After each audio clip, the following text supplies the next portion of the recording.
ৰাজ্যৰ লাখ লাখ মহিলাৰ বাবে 10 এপ্ৰিলত আহিব ভাল খবৰ। মনত ৰাখক বিশেষ দিন 10 এপ্ৰিল বৃহস্পতিবাৰৰ দিনটো। লাখ লাখ লোকৰ একাউণ্টত জমা হ'ব চৰকাৰী ধন। 10 এপ্ৰিলত পুৱাতে লাভ কৰিব এই ধন। অৰুণোদয় আঁচনিৰ লাখ লাখ মহিলাৰ একাউণ্টত জমা হ'ব 1250 টকা। বৃদ্ধ পেঞ্চন আঁচনিৰ ধন লাভ কৰা হিতাধিকাৰীৰ একাউণ্টত জমা হ'ব চৰকাৰী ধন।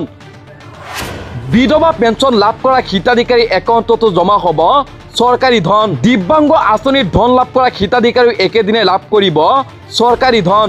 হয় বন্ধু বান্ধৱীসকল, 10 এপ্ৰিলৰ দিনটো আপোনালোকে মনত ৰাখক।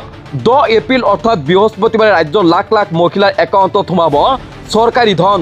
অৰুণোদয় আঁচনি, বৃদ্ধ পেঞ্চন, দিব্যাংগ আঁচনি ইত্যাদি পেঞ্চনৰ আঁচনিৰ টকা পাব বৃহস্পতিবাৰে অৰ্থাৎ 10 এপ্ৰিল।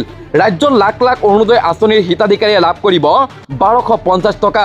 ঠিক একেদৰে বৃদ্ধ পেঞ্চনৰ আঁচনিত অন্তৰ্ভুক্ত হোৱা মহিলাই লাভ কৰিব চৰকাৰী টকা।